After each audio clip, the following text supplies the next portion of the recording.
Hi everyone. तो कैसे आप सभी। तो देखिए आज हम डिस्कस करेंगे कि फिफ्थ सेमेस्टर के एडमिशन जो फॉर्म है उसमें कुछ हमें प्रॉब्लम देखने को मिल रही है। तो आज हम उन्हीं प्रॉब्लम्स को लेकर आज हम डिस्कस करेंगे।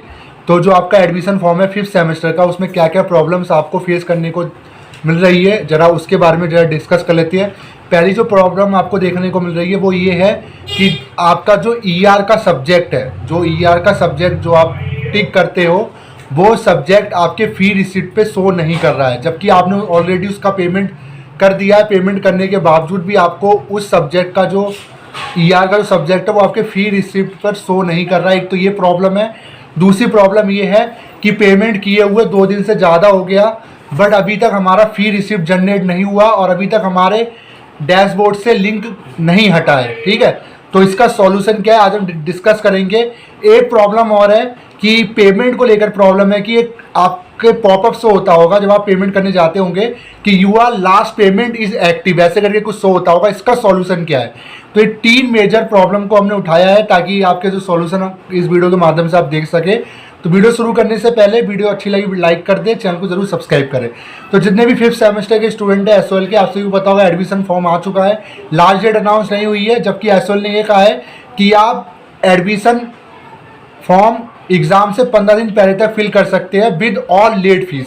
अभी लेट फीस के साथ तो फिल नहीं हो रहा है, खैर विदाउट लेट फीस ही एडमिशन फॉर्म सबमिट हो रहा है, बट बहुत जल्दी अनाउंस हो जाएगी डेट्स की विदाउट लेट फीस की डेट क्या हो। देन उसके बाद जो भी फॉर्म सबमिट होंगे लेट फीस के साथ होंगे।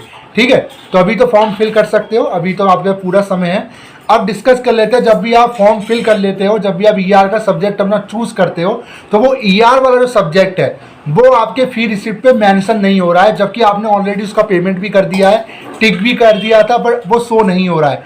इसके लिए क्या करें, तो मैं आपसे को बताना चाहता हूँ इसके लिए आपको कुछ नहीं करना है। जी हाँ, अगर आपने टिक किया हुआ था फॉर्म फिल करते टाइम जिसमें भी आपका ईआर था या बैक लगा हुआ था, अगर आपने टिक करके ही आपने फॉर्म फिल किया था तो आपको कुछ नहीं करना है। अब उसका डायरेक्ट एडमिट कार्ड ही आपको आएगा, मतलब जब भी एग्जाम होगा उसका आपको एडमिट कार्ड में आ जाएगा। मान लीजिए अगर आपका फर्स्ट सेमेस्टर में ईआर है और आपने फर्स्ट सेमेस्टर का ईआर का फॉर्म अभी फिल किया है फिफ्थ सेमेस्टर के साथ, तो जब भी एडमिट कार्ड आएगा आपका फिफ्थ सेमेस्टर के एग्जाम का, तो वो उसमें आपका शो कर जाएगा। इतना समझ लीजिए, फर्स्ट सेमेस्टर, थर्ड सेमेस्टर और फिफ्थ सेमेस्टर के एग्जाम आपके दिसंबर में होंगे। देन आपका सेकंड सेमेस्टर, फोर्थ सेमेस्टर और सिक्स सेमेस्टर के एग्जाम आपके अगले साल मई जून में होंगे। तो जब भी जो भी ईआर है आपका, जब भी एग्जाम आएगा उसी जो भी एडमिट कार्ड आएगा उस एडमिट कार्ड में आपका जो सब्जेक्ट है वो मेंशन होगा। कोई डरने वाली बात नहीं है अगर शो नहीं कर रहा है, टेक्निकल एरर की वजह से कभी बार ऐसा होता है, कोई दिक्कत वाली बात इसमें है नहीं। दूसरा क्वेश्चन, सर मेरे एडमिशन फॉर्म में प्रॉब्लम ये है कि मैं जब भी पेमेंट कर रहा हूँ, मान लीजिए जैसे पेमेंट मैं कर चुका हूँ, देन उसके बाद मुझे फी रिसिप्ट शो नहीं कर रहा है और लिंक भी नहीं हट रहा है मेरे डैशबोर्ड से। तो मैं आपसे को बताना चाहता हूँ, मोस्टली एसओएल ये बोलता है कि जब भी आप पेमेंट करते हो तो पेमेंट करने के 48 घंटे के अंदर आपका जो पेमेंट है वो कंफर्म हो जाता है। बट हो एक्चुअली ये रहा है कि अभी मोस्टली स्टूडेंट पेमेंट कर रहे हैं, जिसकी वजह से सर्वर में थोड़ा सा इशू है, थोड़ा सा ग्लिच है। इसी वजह से एसओएल ने 2 आपको बैंक अकाउंट दे रखे हैं। उनके 2 अकाउंट है,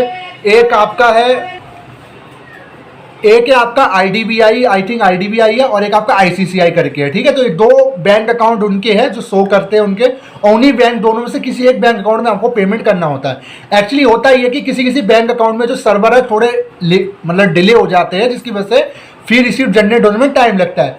तो आपको एक काम करना है, अगर आपने पेमेंट हो चुका है आपको एक मेल आ जाता है बैंक की तरफ से।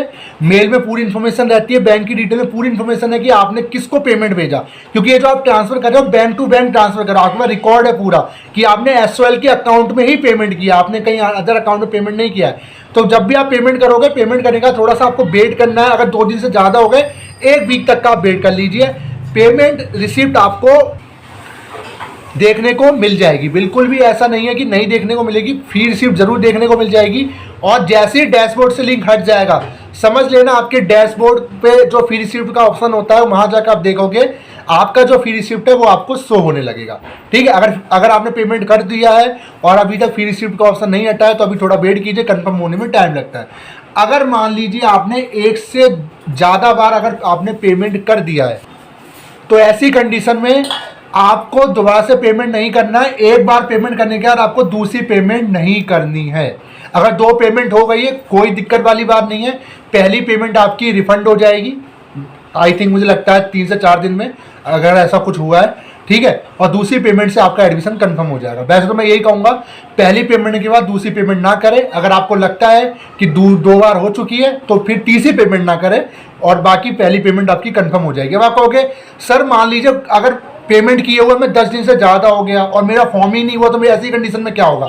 देखिए एक्चुअली एसओएल का पोर्टल किस तरीके से काम करता है वो मैं आपको बताऊं। एसओएल का जो एडमिशन पोर्टल है, जब आप पेमेंट करते हो तो या तो पेमेंट कंफर्म होने पे आपको फ्री रिसिप्ट दे देगा, ठीक है, क्योंकि ये बैंक टू बैंक ट्रांसफर है। जैसे उनके बैंक अकाउंट में जाएंगे वहां पे जो भी टीम बैठी होगी वो देखेगी हाँ भाई इस स्टूडेंट की ये डिटेल थी, इसके थ्रू इनके अकाउंट में पैसा आया है, तो आपको फ्री रिसिप्ट जनरेट हो जाएगी।